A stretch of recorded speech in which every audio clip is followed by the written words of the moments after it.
2008 ஒரு காலகட்டத்தில் நான் கதாநாயகன் நடித்த படங்களை செம ஊற்றி இனிமேல் படம் இல்லைங்கிற நிலைமைக்கு வந்துட்டேன். அப்புறம் எல்லா மனுஷனுக்கு ஒரு ஈகோ இருக்குமில்ல, போட நடித்த வரைக்கும் போதும், நடித்தா ஹீரோவாக தான் நடிக்கிறது, இனிமேல் போய் ஒரு ஹீரோக்கோ ஹீரோயினுக்கோ அப்பாவாக நடிக்கிறது, அப்புறம் வில்லனாக நடித்து அடி வாங்குறதெல்லாம் இனிமேல் பத்தாது, தேவையான சம்பாதிச்சா போங்கடான்னு சொல்லிட்டு எனக்கு அங்கே கோயம்புத்தூர் பக்கத்தில் வண்டிச்சோரைங்கிற ஒரு கிராமத்தில் ஒரு வீடு இருக்குது. அங்கே போய் உட்காந்துட்டேன். 1 மாதமாச்சு 2 மாதமாச்சு, போர் அடிக்குது, என்னடா பண்ணுறேன்னு பார்த்தா அப்புறம் தெலுங்கு படத்தில் நடிக்கிற கூப்பிடுறாங்க. எனக்கு என்ன பிரச்சனைன்னா, அந்த வசனத்தை வந்து மனப்பாடம் பண்ணி எனக்கு பேச தெரியாது. அது காரணம் என்னுடைய தோழர் மணிவண்ணன் தான், நண்பர் தான். எல்லாரும் வந்து எழுதுனதை எடுப்பாங்க, மணிவண்ணன் சார் ஷூட்டிங் வரல பேப்பர் வெள்ளையா வரும், எடுத்ததே எழுதிக்குவாங்க, அவ்வளோதான் வித்தியாசம். நீங்கள்லாம் வந்து எழுதிட்டு வந்து எடுப்பீங்க இல்லையா, அவர் வந்து எடுத்ததை சாயந்தரம் உட்காந்து அசிஸ்டன்ட் டைரக்டர் எழுதுவார்.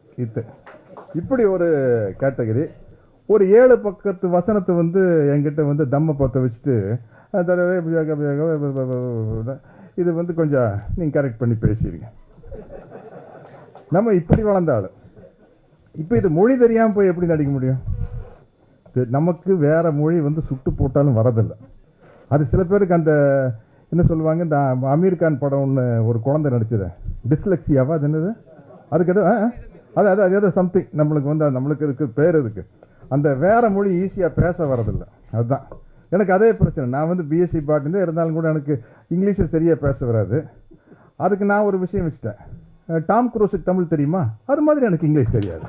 இல்லை உண்மையாக தாங்க, இல்லை இது வந்து ஏதோ விளையாட்டாக சொல்கிற மாதிரி உண்மையாக தான். எனக்கு என் தாய்மொழி தெரியும், அவ்வளோதான். அவருக்கு அவருடைய தாய்மொழி தெரியும். அத்தியாவசியம் கருதி எந்த மொழி வேணாலும் கற்றுக்கலாம் இல்லையா? அத்தியாவசியம் இருந்தால் கண்டிப்பாக கற்றுக்கலாம். இப்போ வந்து அத்தியாவசியம் இல்லாமல் நம்ம ஹிந்தி சமஸ்கிருதம் எல்லாம் கற்றுக்கணும் தேவையே இல்லை. என் பொழப்பு ஜப்பானில் இருந்தால் ஜப்பான் மொழியை நீ வேண்டானாலும் நான் கற்றுக்குவேன். என் பொழப்பு கேரளாவில் நடந்தால் நீ வேண்டானாலும் நான் மலையாளம் கற்றுக்குவேன். அதுதான் உண்மை. இது நீ இந்த ஹிந்தி கற்றுக்கிட்டே ஆகணும், சமஸ்கிருதத்தை கற்றுக்கிட்டே ஆகணும், சரி எனக்கு சரி சமஸ்கிருதத்தை கற்றுக்கலாமான்னு ஒரு ஆர்வம் வந்தது. அப்புறம் இது யாருமே மனுஷனுங்களுக்கு தெரியாதாம்மா அந்த மொழி.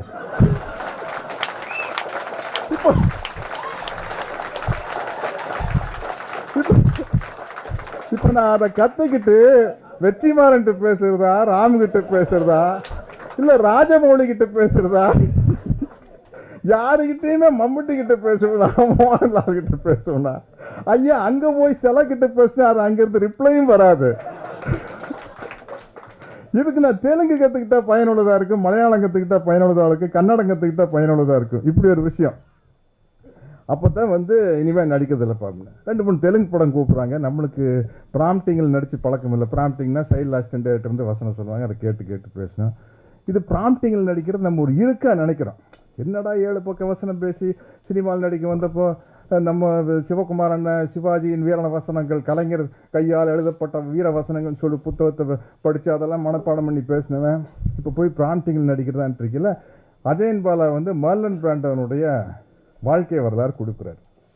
அதில் மார்லன் பிராண்டோ எழுதியிருக்காரு, வசனத்தை மனப்பாடம் பண்ணி பேசுவது ஒரு நடிகனின் வேலை அல்லங்கிறார். அவர் வாழ்நாள் பூரா ப்ராம்ப்டிங்கில் தான் நடிச்சிருக்காராம.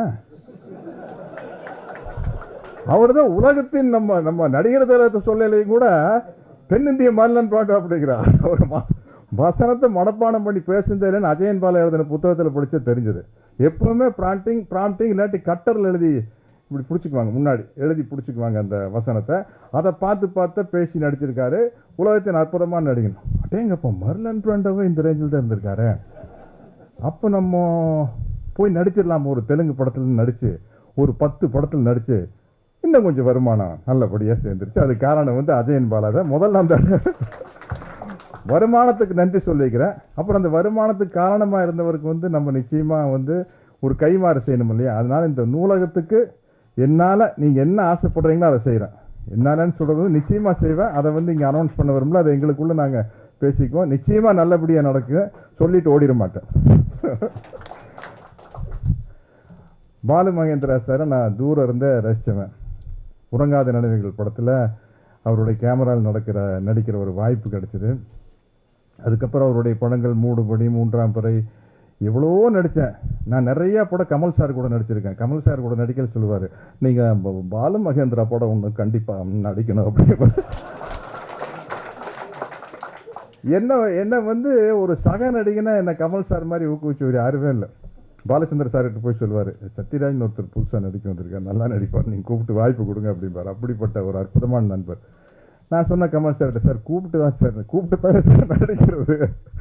அப்படி போயிட்டுருக்கையில் நான் கண்ணாமூச்சி என்னடான்னு ஒரு படம் நடிச்சுட்டு விஜிபியில் ஷூட்டிங், ராதிகா தான் அவங்க ப்ரொடியூசர் அந்த படத்துக்கு நடிச்சுட்டு, அந்த ஷூட்டிங் முடிஞ்சு வரையில் பாலுமகேந்திரா சார்கிட்ட இருந்து ஃபோன், சத்யராஜ் நம்ம ஒரு படம் போடணும் அப்படின்னா, சார் வந்துட்டுமா சார் ஸ்ட்ரெயிட் ஆஃபீஸுக்கு இப்போ தான் விஜிபிலேருந்து வந்துருக்கேன் சார் அப்படின்னு. அவ்வளோ ஆர்வம், எப்படியாச்சும் அவர் டைரக்ஷன் நடிச்சிருந்தேன். இல்லை சாவகாசமே பேசுவோம், ஒன்றும் அவசரம் இல்லை அப்படின்னாரு. அப்புறம் ஏதோ பல காரணங்கள்னால அந்த படம் எடுக்க முடியாமல் போயிடுச்சு.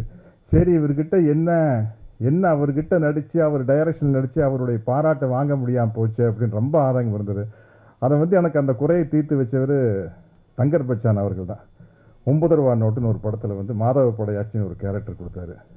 அதை கூப்பிட்டு பாலுமகேந்திரா சாரை பார்க்க வச்சார். அவர் பார்த்துட்டு வந்து என்னை கட்டி பிடிச்சி பாராட்டினார். அதை வந்து எனக்கு ஒரு மிகப்பெரிய மகிழ்ச்சியாக இருந்தது. அப்படி பாராட்டும் போது பாலுமகேந்திரா சாருடைய கண்ணை பார்த்தேன், அதுக்குள்ளே ஒரு கொஞ்சம் கண் கலங்கி இருந்தது. அப்போ தான் அது வந்து ஒரு உண்மையான பாராட்டு, உள்ளிருந்து வந்த பாராட்டு அப்படின்னு தெரிஞ்சது. அந்த பாராட்டு எனக்கு வாங்கி கொடுத்த என் நண்பன் தங்கர் பச்சானுக்கு, என் தம்பிக்கு இந்த இடத்துல நான் நன்றி சொல்லிக்கிறேன். ஏன்னா இதை வந்து இது என்ன சொல்கிறது, நம்மளுக்கு நேஷனல் அவார்டு கிடைக்காதுங்கிறதுக்காக சொல்கிறது இல்லை. இது வந்து அதை விட பெரிய அவார்டாக நான் நினைக்கிறேன். சில விஷயங்கள் வந்து சில பேர்கிட்ட ஒரு கடலோர கவிதை படம் பார்த்து சிவாஜி சார் வந்து, உன்னை ஒரு 10 வருஷத்துக்கு அசைக்க முடியாதுடா அப்படின்னு எனக்கு தட்டி கொடுத்தாரு. இப்போ அது வந்து எவ்வளோ பெரிய அவார்டு. அவர் தட்டி கொடுத்து கிட்டத்தட்ட 30 வருஷம் ஆச்சு. அதே மாதிரி வேறம் போய் படத்தை பார்த்து மக்கள் தலைவர் எம்ஜிஆர் வந்து என் கையை பிடிச்சி முத்தம் கொடுத்தாரு. அந்த மாதிரி ஒரு 9 ரூபா நோட்டை பார்த்துட்டு பாலுமகேந்திரா சார் கட்டி பிடிச்சி பாராட்டுனது வந்து ஒரு மிகப்பெரிய விருதாக நான் கருதுகிறேன். அப்படிப்பட்ட அவருடைய ஒரு மாமேதையின் பேரில் ஒரு நூலகம் அமைகிறது வந்து ரொம்ப மகிழ்ச்சியாக இருக்குது. ஒரு நூலகம் வந்து ஒரு மனுஷனை எப்படி மாற்று அப்படிங்கிறதுக்கு ராம் சார் பேசின பேச்சு ரொம்ப பிரமாதமாக இருக்குது. அருமையான வாதங்களை முன்வைக்கிறார். அதாவது நான் கேள்விப்பட்டிருக்கேன், தந்தை பெரியார் பற்றி, பெரியார் மேலே வந்து நிறைய வழக்குகள் வரும்ல. அவர் வந்து காலையில் எந்திரிச்சா போராடுறது தானே பெரியாருடைய வேலை. ஐயாவினுடைய வேலை வந்து காலையில் எந்திரிச்சா நமக்காக போராடுறது தான் ஐயாவுடைய வேலை. அவர் மேலே எந்த வழக்கு வந்தாலும் கோர்ட்டுக்கு போனால் அவரே வாதாடுவாராம். அது மாதிரி ஏதாச்சும் வழக்கு வந்தால் நீங்களே வாதாடிக்கலாம். இதை விட சிறந்த, உங்களை விட சிறந்த வக்கீல் கிடைக்க மாட்டாங்க. அவ்வளவு ஆணித்தரமாக வாதங்களை வச்சு ராம் பேசுவார். அதாவது வந்து இப்போ ராம் சார் எனக்கு ஒரு கதை சொன்னார். சொன்னது நான் சொன்னேன், கேரக்டர் கொஞ்சம் சின்னதாக இருக்குன்னா கேரக்டர் ரொம்ப சூப்பராக இருக்குது. அந்த ஸ்க்ரீன் ஃபுட்டேஜ்னு சொல்லுவோம் இல்லையா, அது ஒரு 10 நாள் 15 நாள் நடித்தா போதும் அப்படின்னா. ராம் சார் ரொம்ப சின்னதாக இருக்குது அப்படின்னா. பட் ஆனால் வந்து ஒரு ஐடியாலஜியாக, கொள்கை ரீதியாக, தத்துவ ரீதியாக ஒடுக்கப்பட்ட மக்களுக்கான ஒரு புரட்சியை முன்னெடுக்கிற மாதிரி ஒரு கேரக்டராக இருந்தது. அதனால் வந்து அது எவ்வளவு அந்த 10 நாளுங்கிறது ஒரு நாளாக மாறினாலும் கூட நடிச்சிருதுன்னு முடிவு பண்ணிட்டேன். அது நீங்கள் இங்கே பேசுனதுக்கப்புறம் அவ்வளோ தெளிவான, இப்போது ஒரு நடிகருங்கிறது வந்து நம்ம ஒரு சிறந்த படைப்பாளிகள்கிட்ட போக போக நம்ம பண்பட்டுருவோம். அது ஒன்று இருக்கு இல்லையா. நம்ம 10 பாட்டு பட்டுக்கோட்டையார் பாட்டை பாடையில் உங்களுக்குள்ள அந்த பொது உண்மை சித்தாந்தம் வந்துடும். அதை பற்றி நம்ம தெரிஞ்சிக்காமல் இருந்தாலும் கூட உள்ளே வந்துடும். அநேகமாக அப்படித்தான் மக்கள் தலைவர் எம்ஜிஆருக்கு கூட அந்த சித்தாந்தங்கள் வந்து, அவர் நடிகராக நடித்த படத்தை விட அவர் இயக்கிய நாரோடிமன் படத்தில் பார்த்தீங்கன்னா அந்த பாடல் வரிகளில் வந்து ரொம்ப அழுத்தமாக அதை சொல்லியிருப்பார். காடு விளைஞ்சன மச்சான் நமக்கு கையங்காலம் தான் மிச்சம், காடு விளையட்டும் பொண்ணே நமக்கு காலம் இருக்குது பின்னேங்கிற வார்த்தையெல்லாம் இப்போ அவர் நடிகராக இருந்தால் யாரோ சொன்னாங்க நடித்தான்னு சொல்லலாம். ஆனால் அவர் டைரக்ட் பண்ண படத்தில் அந்த பாடல் வரிகள் வரணும்னு ஆசைப்பட்டிருக்காரு அப்படின்னா அவருக்கு பட்டுக்கோட்டையார் கூட இருந்த அந்த பரிச்சயம் தான் காரணமாக இருக்கும். அது மாதிரி வந்து ஒரு நடிகன் வந்து ஒரு மிகப்பெரிய படைப்பாளிகள் கிட்ட போய் வரையில் அவன் வந்து அவனை அறியாமலேயே பண்பட்டு விடுவான். அதனால் வந்து அப்படிப்பட்ட இயக்குநர்கள்கிட்ட வேலை செய்கிறது வந்து ரொம்ப சிரமமாக இருக்குன்னு நினைக்கிறேன். இந்த அரிய முயற்சி எடுத்த அஜயன் பாலா அவர்களுக்கும் இந்த ஒரு நல்ல மேடையை அமைத்து கொடுத்து, நான் இப்போ ஒரு பார்க்காத ராம நான் பார்க்குறேன். இயக்குனர் ராம பார்த்துட்டு இருந்த ஒரு வழக்கறிஞர் ராம பார்க்குற அளவுக்கு ஆயிடுச்சு. அப்படிப்பட்ட ஒரு நல்ல மேடையில் பேசியிருக்கான எனக்கு வாய்ப்பு கொடுத்த அத்தனை பேருக்கும் என்னுடைய நன்றியை சொல்லி விடைபெறுகிறேன். வணக்கம்.